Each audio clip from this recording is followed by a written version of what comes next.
My name is Alexis, but everyone calls me Lexi, and I can still hear the sound of the trash bag hitting the floor the night my mom kicked me out. She stood in the doorway of our Phoenix apartment, dropped my clothes at my feet, and said, "You are 18 now. No money, no job, and that is on you. So get out." I thought she was bluffing, like all the other times she threatened to throw my stuff on the curb if I did not act more like an adult. Instead, she shoved my backpack into my hands, opened the front door, and pushed me into the hallway, then locked it behind me without even looking back. In seconds, I went from having a bedroom to standing outside with a trash bag, a dying phone, and $20 in my wallet. My mom had really kicked me out at 18 with no money and no job. I stared at the door and imagined myself pounding on it, begging her to change her mind, promising I would find work and stay out of her way. Then I pictured the little satisfied smile she would have if I did that, like she had finally proved I was weak, and my pride burned hotter than my fear. So I picked up the bag and walked down the stairs, choosing to leave before I started crying in the hallway where everyone could hear. That night, I sat at a bus stop a few blocks away, hugging my backpack while cars rushed by like I was invisible, my phone screen glowing in my hand with her name one tap away. Calling her could have turned everything back into the same miserable routine, me apologizing and her pretending this was tough love instead of cruelty. I turned the phone off instead and whispered, "If you want me to survive alone, fine, I will." 3 years later, that same phone would not stop buzzing with messages from her, all starting with, "I am sorry. If you want to know how I went from that bus stop to watching my mom beg me to answer, stay with me until the end." The first night, I didn't sleep much at that bus stop. Every time a car slowed down, my heart jumped into my throat. By sunrise, my back ached from the hard plastic bench, and my throat felt dry from swallowing tears I refused to let out. I walked to a 24-hour convenience store nearby and washed my face in the tiny bathroom sink, trying not to look like a girl who had just been kicked out by her own mom. I spent 5 of my $20 on a cheap breakfast sandwich and the smallest coffee they sold, staring at the receipt like it had personally insulted me. 1/4 of my money was gone, and I had no plan. For the first few hours, I just walked, dragging my trash bag from strip mall to strip mall, pushing open cafe doors and asking, "Are you hiring?"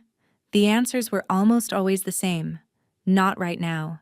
Leave a resume online. Come back when we are less busy." I had never felt more invisible in my own city. By late afternoon, the Arizona heat wrapped around me like a heavy blanket, and I ended up wandering into a church basement that had a sign saying free meals on Tuesdays and Thursdays. I went because I was hungry, but I stayed because a woman with a clipboard and tired, kind eyes sat down across from me and asked my name. She introduced herself as Rachel, a social worker who helped teens who were technically adults on paper, but still very much alone in real life. When she asked where I was sleeping, I pretended to check something on my phone so I did not have to look at her, then finally admitted, "I do not really have a place right now." She did not gasp or pity stare, just nodded like she had heard that answer 100 times.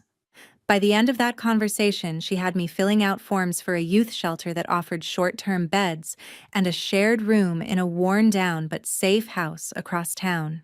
It wasn't glamorous, but it was a door that locked behind me and a mattress that was actually meant for sleeping, not waiting for buses. Over the next week, Rachel helped me more than my mom had in years. She walked me through applying for financial aid at a local community college and showed me a flyer for their digital marketing program. "You are already on your phone all day," she joked. "You might as well get paid for knowing how to use it." It sounded like a real future instead of just survival, so I said yes, even though I was terrified of failing. At the same time, I hit the job hunt harder. After a few more rejections, a tiny independent coffee shop in Phoenix finally hired me for early morning shifts. The pay was minimum wage and my feet hurt constantly, but every pay stub felt like proof that my mom was wrong about me. I added a second hustle delivering food in the evenings, biking cheap plastic containers of takeout to apartment complexes and office parks for people who would never know their driver was sleeping in a shared room, and counting every dollar. To stretch my money, I started playing a game with myself in grocery stores. How many meals can I make out of $10 if I only buy store brands and sale items? I threw together strange combinations: canned beans with boxed macaroni, frozen vegetables with instant rice, and discovered some of them actually tasted good. One night, on a dare to myself, I propped my cracked phone against an empty cereal box, hit record, and filmed a shaky video explaining how I made 3 dinners from the clearance section. I posted it to TikTok under the name Emergency Eats, half as a joke and half as a diary of how I was staying alive. At first, it got maybe 20 views, 1 or 2 comments from strangers saying things like, "Thanks, I needed this. I am broke too."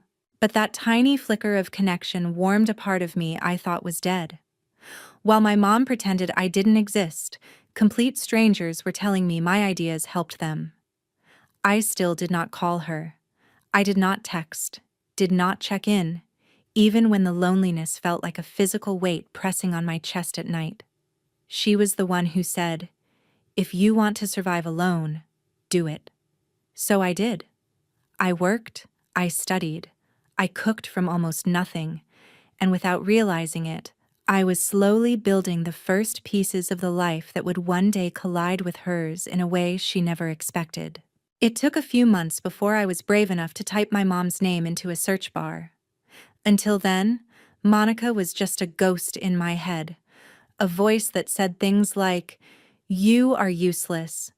You will never make it without me," every time my alarm went off at 4:30 in the morning for my coffee shift. One slow afternoon at the shelter, I was scrolling through my old Facebook account, the one I had not touched since high school, when a tagged photo popped up from a girl I barely knew. I almost scrolled past it until I recognized the profile picture in the corner. My mom, Monica Carter, smiling like she had never slammed a door in her life. In the photo, she stood next to a man in a crisp button-down shirt and a teenage girl in a sparkly dress. All 3 of them posed in front of a shiny SUV outside a big stucco house in a nice Phoenix suburb. The caption said, "Dinner with the Harpers. Love this little family." My stomach twisted. I clicked on the man's profile, saw the name, Elliot Harper, owner of Harper Auto and Detail, a chain of high-end auto shops around the valley. His timeline was full of pictures of custom cars, charity events, and one recent post of him and my mom at a fundraiser, her wearing a dress I knew there was no way she bought on a hotel assistant manager's salary. The teenage girl was tagged too.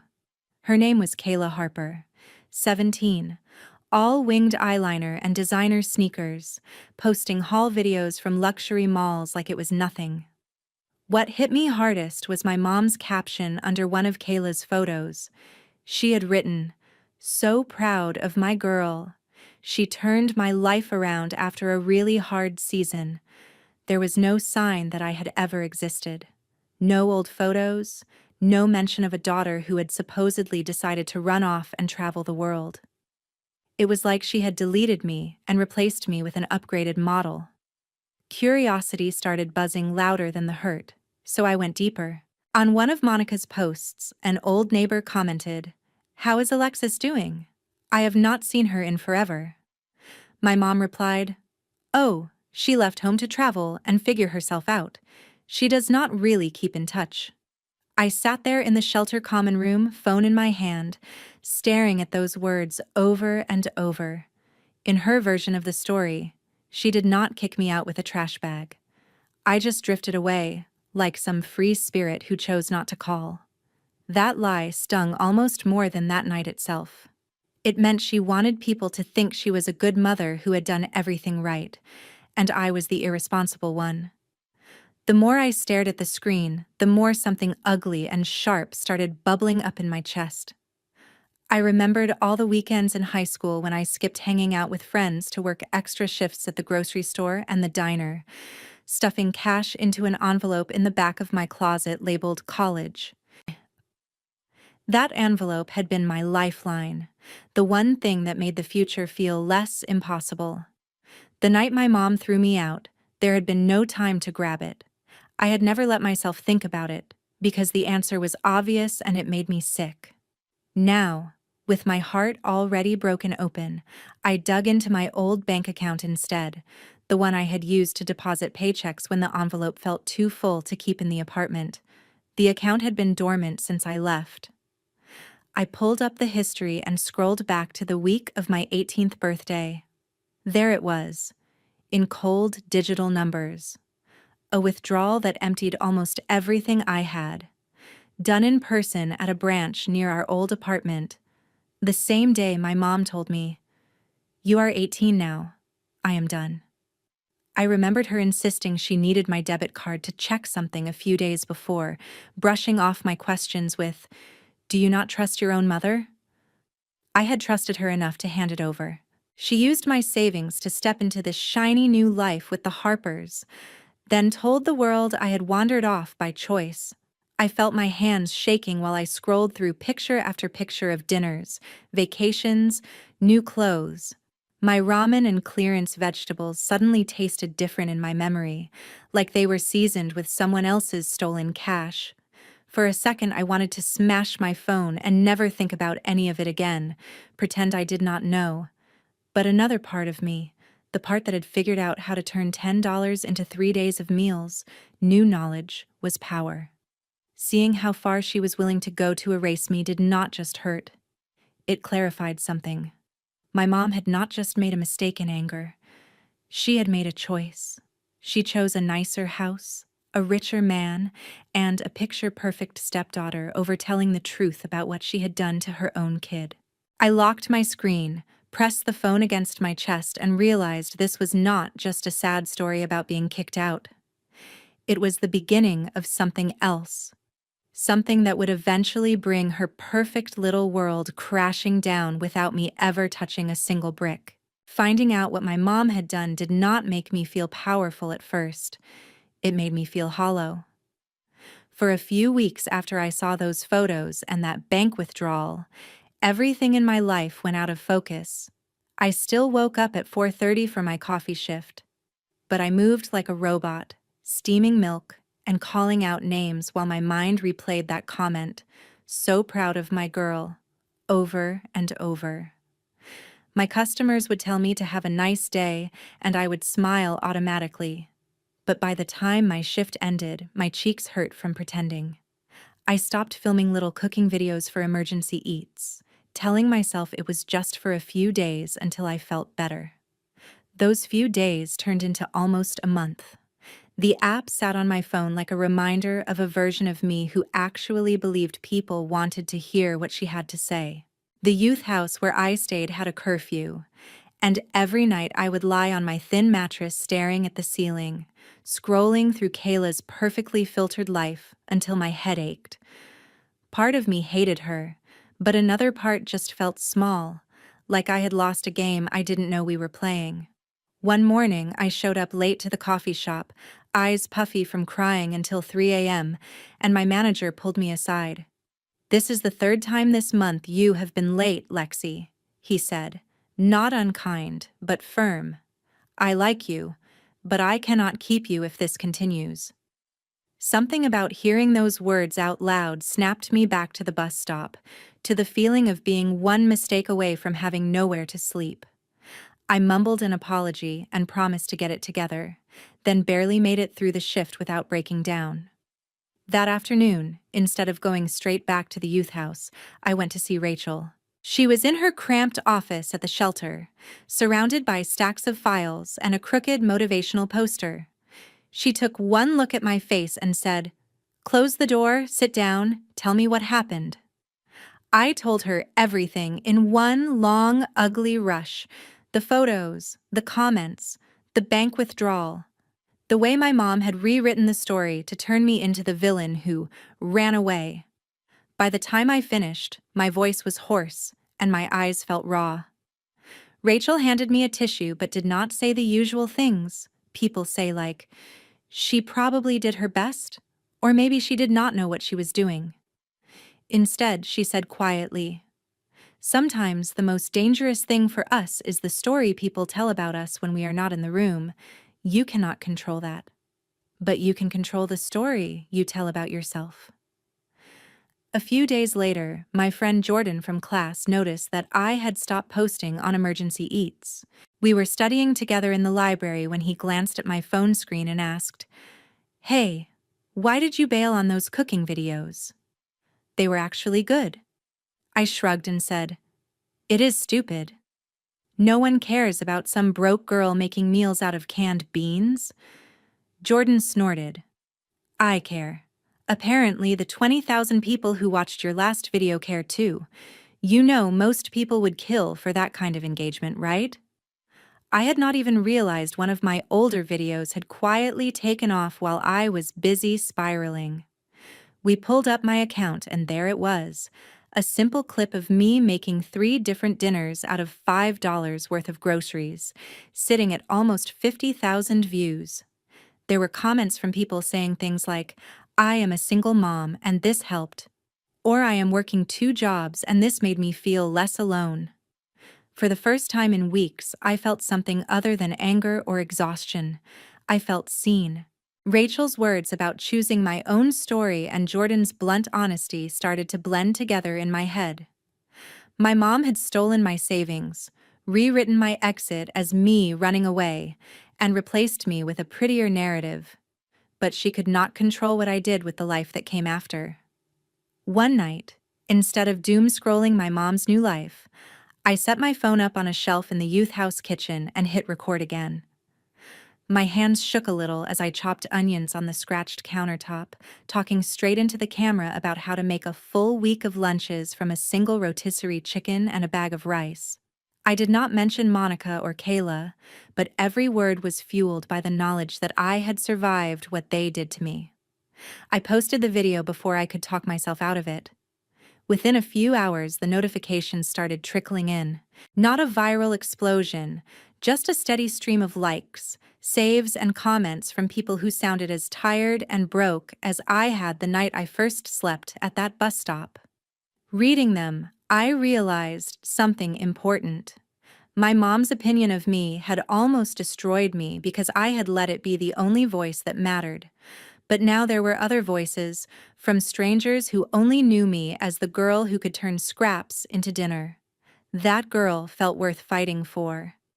I decided that if I was going to drag myself out of bed at 4:30, it would not just be for a paycheck and a manager's approval. It would be for the future version of me who would never have to ask anyone, especially my mother, for permission to exist. I did not know it yet, but the more I poured myself into that tiny account, the closer I was getting to the moment when my story and hers would collide in front of everyone. By the time 3 years had crawled by, the girl who had slept at a bus stop with $20 in her wallet was almost unrecognizable, at least on paper. I was 21, one semester away from finishing my associate's degree in digital marketing, and Emergency Eats had grown from a shaky joke account into a real brand. It did not happen overnight. It was thousands of tiny choices stacked on top of each other, like the cheap ingredients I kept turning into meals. I filmed before dawn in the youth house kitchen, after closing shifts at the coffee shop, in borrowed apartments while friends were at work. I experimented with lighting made from desk lamps and aluminum foil, filmed with my phone balanced on towers of cereal boxes and cookbooks. I learned how to edit on free apps, cut dead air, add captions so people could watch on mute during night shifts. Somewhere between all the exhaustion, one of my series caught fire. I called it Emergency Eats, $5, 3 meals. where I would walk through the aisles of a discount grocery store and show exactly what I was buying, then cook it all on camera. People loved seeing the receipt, the total, the feeling that it was actually doable. The video that really blew up was me making a week's worth of lunches from one rotisserie chicken, a bag of rice, and a couple of frozen veggie bags. I woke up one morning to my notifications frozen, my follower count jumping, and brands I had only seen in other people's sponsorships suddenly emailing me with offers. At first, it was just free products and small gift cards. Then, a local discount grocery chain reached out, offering to sponsor a series if I used their sale items and mentioned their app.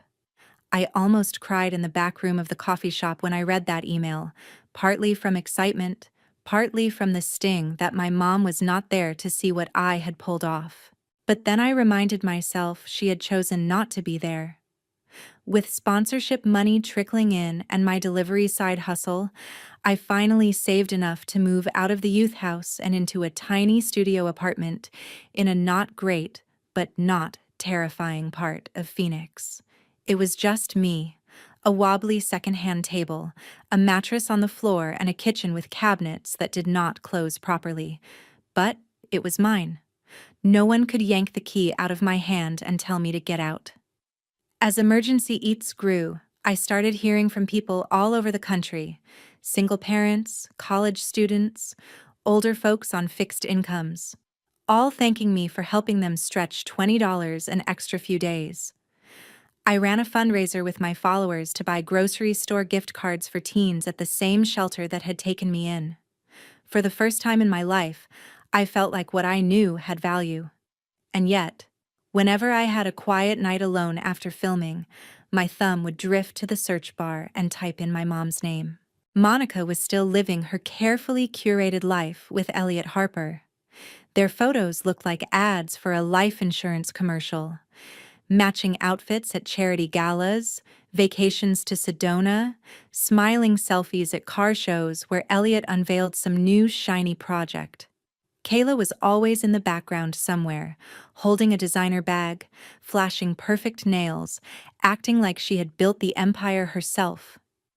It stung less now, but the dull ache never completely went away. The first crack I saw in their picture-perfect life came in the form of a comment under one of Kayla's posts. She had posted a video showing off a pile of new clothes and electronics, tagging a bunch of brands. Buried under the "you are goals" and "I wish I had your life" comments. Someone had written, "Funny, you still haven't paid me back for that tablet you bought with my card." At first I thought it was just a troll, but then I noticed more comments popping up on different posts. People mentioning chargebacks, orders that never showed up, credit card disputes connected to a Kayla H. At the same time, local Phoenix community groups started sharing stories about a teenage girl who would buy things under other people's names, then deny it when the bank called. No one said her full name publicly, but the details matched too closely to be random. I did not reach out to any of them. I did not encourage anyone to attack her. I just started paying attention. I screenshotted comments before they got deleted, saved links to posts where people talked about being scammed, copied down dates and little details. Not because I wanted to play internet detective, but because for the first time I could see the pattern clearly. While I had been learning how to stretch every dollar, they had been learning how to squeeze every loophole. Every time I scrolled through Monica's profile, it struck me how desperately she tried to sell the story that she was a savior mom who had rescued a lost teen and built a perfect family. There was still no trace of me anywhere, no photos of the daughter she had literally shoved out her front door. I felt anger, sure, but there was something else too. A strange kind of distance. 3 years earlier, that erasure would have shattered me. Now, with my own tiny empire built on rice, beans, and honesty, it just made her look small. One afternoon, after filming a sponsored video about making crisis meals with pantry staples, I sat down at my crooked table, opened my laptop, and stared at the Emergency Eats homepage. My audience knew the tips and tricks, the recipes and hacks. What they did not know was why I had started in the first place. They saw the girl who joked about being broke, not the 18-year-old who had watched her mother choose a richer man over her own child and then lie about it. I thought about Rachel's words, about owning my story, and Jordan laughing at me for underestimating my impact. My mom had been telling her version of the story for 3 years, the one where I was a selfish kid who walked away. Thanks to that, she had landed herself in a life surrounded by expensive things and a stepdaughter who treated fraud like a hobby. The irony was that I did not have to invent anything to make her look bad. All I had to do was finally tell the truth, on the one platform I knew she could not control. The idea sat in my chest like a warm coal for days. I went back and forth, weighing the morality of it. I didn't want anyone harassing her, and I did not want to become the kind of person who used their platform to destroy lives just because they could. But this wasn't some petty grudge. This was about a pattern of lying, stealing, and rewriting reality at the expense of anyone who got in her way, including her own kid. One night, while editing a new recipe video, I opened a fresh project and titled it, "My Mom Kicked Me Out at 18 with No Money and No Job." I stared at the words for a long time before closing my eyes and hitting save. I wasn't ready to record it yet, but for the first time, I knew exactly how I wanted this story to end, and it did not involve me staying quiet while she pretended none of it had ever happened. I did not hit record on that story video for weeks. The file just sat there on my laptop, the title staring back at me every time I opened my editing software. My mom kicked me out at 18 with no money and no job. It looked dramatic even to me, and I had lived it. I kept telling myself I was too busy, that I should focus on recipes and brand deals. But deep down, I knew I was stalling because once I put that story out there was no taking it back. One night, after finishing a batch of recipe clips, I found myself alone in my tiny studio, the only light coming from the ring light I used for filming. The desert heat was still clinging to the walls even though the sun had been down for hours. I could hear my upstairs neighbor's TV and the faint hum of traffic. It felt like the kind of night when people make choices they cannot undo. I set up my phone on the tripod, sat at my wobbly table, and for once, there were no bags of rice or cans of beans in front of me. Just me, a glass of water, and the truth. I took a deep breath, hit record, and started talking. I did not script it word for word, but I knew the beats. I told them my name, my age, the city I lived in. I described the sound of the trash bag hitting the floor, my mom's voice telling me I was 18, broke, jobless, and therefore no longer her responsibility. I talked about sitting at that bus stop with $20 in my wallet and nowhere to go, about washing my face in a convenience store bathroom and pretending I still had a home. I told them about Rachel and the shelter, the early morning coffee shifts, the delivery runs that left my legs shaking. Then I told them about Emergency Eats and how the channel started because I needed to prove to myself that I could make something useful out of almost nothing. I almost stopped there, but Rachel's words echoed in my head. You can control the story you tell about yourself. So I told the rest. I told them how I had looked my mom up online and found her new life. How she had replaced me with a richer man and a ready-made stepdaughter, and told people I had just decided to leave and not look back. How the money I had saved for college had quietly vanished right before my birthday, drawn out of my account and never spoken of again. I did not say her last name. I did not mention the city she lived in now or show any pictures. I blurred every screenshot I used and changed small details that were not important to the truth. I said the only thing that mattered was the pattern, parents who choose to rewrite the story instead of owning what they have done. Before I finished, I leaned closer to the camera and made something very clear. I said, "Listen, if any of this sounds familiar to you, Do not go digging or trying to guess who my mom is. Do not send hate to anyone you think might be involved. That is not what this is about. This is about people who have been told they are disposable, realizing they are not. If you want to do something, tell your own story instead of attacking mine. When I played the recording back, my voice shook in places, but I sounded calmer than I felt. I edited the video down to about 12 minutes, added subtitles, and uploaded it with the title, "My Mom Kicked Me Out at 18 with No Money and No Job." Here is what happened next. My finger hovered over the post button for a long time. Then I pressed it, locked my phone, and forced myself to go wash dishes before I could watch the numbers. For a few hours, nothing seemed different.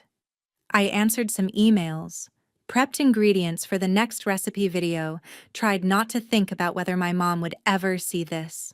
Then, sometime after midnight, my phone buzzed so hard it almost slid off the counter. When I picked it up, my notifications were a blur. Comments poured in so fast I could not keep up. People telling me their own versions of that story, parents apologizing on behalf of moms like mine, kids saying, "This happened to me too," with different details but the same hollow ache. Most of them did exactly what I had asked. They focused on their own survival, their own healing. But the internet is full of people who love puzzles. It did not take long before a few comments started to ask careful questions. "Wait, did you grow up near this part of Phoenix?" Someone else said, "I think I know this hotel chain you are talking about." And then, buried under hundreds of replies, a comment I could not ignore.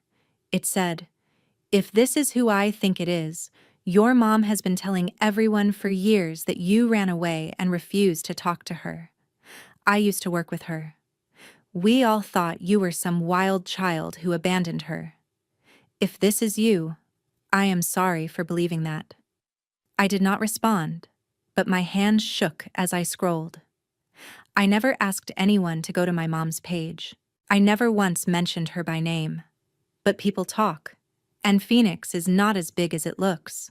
Former co-workers, neighbors, people who recognized her from photos started connecting dots on their own inside conversations I was not a part of. Then the stories about Kayla started surfacing for real. A woman commented that a teen who looked a lot like my description had bought electronics using her card info when she trusted her to help with an online purchase. Someone else mentioned repeated chargebacks tied to the same last name at Elliot's auto business. They did not say her full name, but they said enough. I did not pin those comments. I did not like them. I did not need to. They took on a life of their own. A few days later, an email popped into my business inbox from a name that made my chest clench. Elliot Harper. He introduced himself politely, said he had seen my video after someone sent it to him, and that parts of my story felt disturbingly familiar. Then he asked one question. "Was your mother's first name Monica?" I stared at that sentence for a long time. I could have ignored it. I could have lied. Instead, I typed, "Yes," and hit send, then closed my laptop before I could overthink it. I do not know exactly what happened in the Harper house after that. I was not there when Elliot confronted my mom, when he compared the timeline in my video to the one she had fed him. I was not there when he pulled bank statements, when he called the bank back about those strange credit card disputes tied to Kayla's shopping sprees. All I know is that about a week after I answered his email, my phone started buzzing in a different way. The first message came through while I was filming a new recipe. It was from a number I had deleted but still recognized by heart. "I am sorry." The next one, "Please answer. I need to explain." Then, "They are saying horrible things about me, about us. Please help me fix this." Over the next few hours, the texts kept coming. She told me Elliot had thrown her out of his house after finding out the truth, that Kayla was under investigation for credit card fraud, and that the police had asked questions about what Monica knew and when she knew it. She said she might lose her job at the hotel because her name was being whispered around in connection with the investigation. She said she was scared, alone, and that I was the only one who could save her reputation by telling people it was all a misunderstanding. At one point, she wrote, "I should not have kicked you out. I was stressed and stupid. Please, I am begging you, just talk to me." For a moment, all the old instincts flared up. The part of me that had trained itself since childhood to fix things, to smooth over her messes, to be the reasonable one. I pictured her sitting in some half-empty apartment, phone in hand, staring at the door the way I had at 18. I could have picked up. I could have rewritten the ending, made it softer for her. Instead, I thought about that bus stop, the nights in the youth shelter, the comments under my video from people who had never gotten closure. I thought about how she had told an entire world I had walked away, when she was the one who shut the door. I looked at her last message, "Please save me," and realized she still did not see me as a person, just as a tool. A public relations strategy. A shield. My phone kept buzzing in my hand. I opened our message thread one last time. Read it from the beginning. From the first "I am sorry" to the last, "Please, I need you." Then I went to my settings, turned off notifications from her number, and set the phone face down on the table. The sound cut off mid-buzz. The silence that followed was not empty. It was heavy, solid, like finally closing a door from my side for once. For the first time in my life, my mom needed something from me, and I chose to say nothing. And somehow, that quiet felt louder than every scream I had swallowed the night she kicked me out. In the weeks after I turned my phone face down on that table, the noise around my story slowly shifted from chaos to something quieter, heavier, more permanent. The video kept climbing, but the comment section settled into a mix of recipes people were trying and stories they felt brave enough to share because I had shared mine. I never made a follow-up exposing anyone, never dropped names or receipts beyond what I had already said. I did not have to. Phoenix moved on the way cities do, but there are always ripples. I heard about some of them in fragments, mostly from people who had no idea I was the one at the center. A regular at the coffee shop mentioned that a manager at a hotel near the airport had been let go after her name started floating around in connection with a fraud investigation involving her boyfriend's kid. Someone from my community college, who still had family in that suburb, casually said, "Remember that fancy couple with the car shops I told you about? Yeah, he broke off his engagement and kicked them out after finding out they lied about some pretty serious stuff." I pretended to be surprised, stirred my coffee, and kept my face neutral while my heart pounded. I did not celebrate. There was no evil laugh, no montage of me dancing on their metaphorical graves. It felt more like standing in the middle of an earthquake that had finally stopped and realizing the building you live in is still standing. From what I pieced together, Kayla did not end up in some lifetime movie prison cell, but the fraud investigation was real. She wound up with probation, a record that would follow her when she tried to apply for certain jobs, and mandatory classes about financial responsibility and online safety. Monica did not go to jail either, but the fallout from lying and trying to cover things up was enough. Elliot broke up with her. The hotel did not want someone whose name came up in police reports welcoming guests at the front desk. Without his money or that job, she had to move into a much smaller apartment in a part of town that looked a lot more like the one we used to live in than the spotless suburb she had flaunted online. The friends who had believed her, "My daughter ran away" story, went very quiet. I saw all of this in glimpses, like looking into a house through cracks in the blinds. Sometimes people would send me links or screenshots, assuming I would be thrilled. The truth is, I mostly felt tired. Not regretful, not exactly satisfied either. Just done. While their world tilted, mine kept moving forward. Emergency eats kept growing. I finished my degree.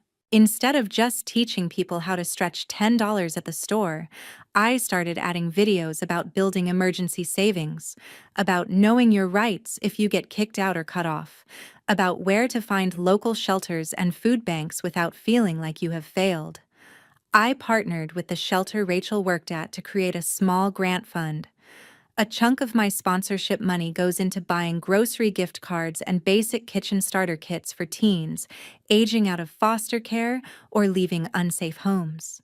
Sometimes we do live Zoom classes where I teach them how to cook with whatever they can afford that week. Those are the days I wish I could go back to 18-year-old me at that bus stop and tell her, "One day you will feed people who are exactly where you are sitting right now." Rachel still checks in on me like some unofficial aunt. Jordan loves reminding me that he called my videos valuable before any brand did. There are nights I still think about my mom, not the Instagram version with the polished smile, but the woman who chain smoked outside our apartment when the rent was due and snapped at me because she had no one else to take it out on. I picture her in that smaller place, scrolling through her phone, seeing my face pop up on someone's For You page and realizing that ignoring me did not erase me. I have not blocked her number. I just do not answer. It is not about punishing her anymore. It is about protecting the life I fought for. Maybe one day I will be ready to hear her voice again. Maybe not. Either way, the apology I needed most did not come from her. It came from myself. The moment I stopped believing I was the problem just because that was easier for her than facing what she did. People love to say that family is everything, but I do not think that is always true. Family is not just the people who share your last name or your blood. Sometimes it is the social worker who pushes a stack of housing forms toward you and says, "You deserve a safe place to sleep." Sometimes it is the friend who drags you back to your own potential when you are too numb to see it. Sometimes it is strangers on the internet who tell you that your story helped them cook dinner or find the courage to leave a situation that is breaking them. My mom once told me that if I wanted to survive alone, I should go do it. She meant it as punishment. In the end, it became my superpower. I survived without her. And then I learned how to help other people survive too. That, more than any scandal or job loss she faced, is the part that feels like real revenge. Living a life so rooted in truth and resilience that her version of me can never exist again. So if any part of this sounds uncomfortably familiar, if you have ever been told you are ungrateful or dramatic for noticing the way someone is hurting you, I hope you hear this clearly. You are not crazy for wanting better. You are not selfish for setting boundaries, even with the people who raised you. And if you feel safe sharing, tell your story. Not to destroy anyone, but to remind someone else huddled at their own metaphorical bus stop that they are not as alone or as disposable as they have been told.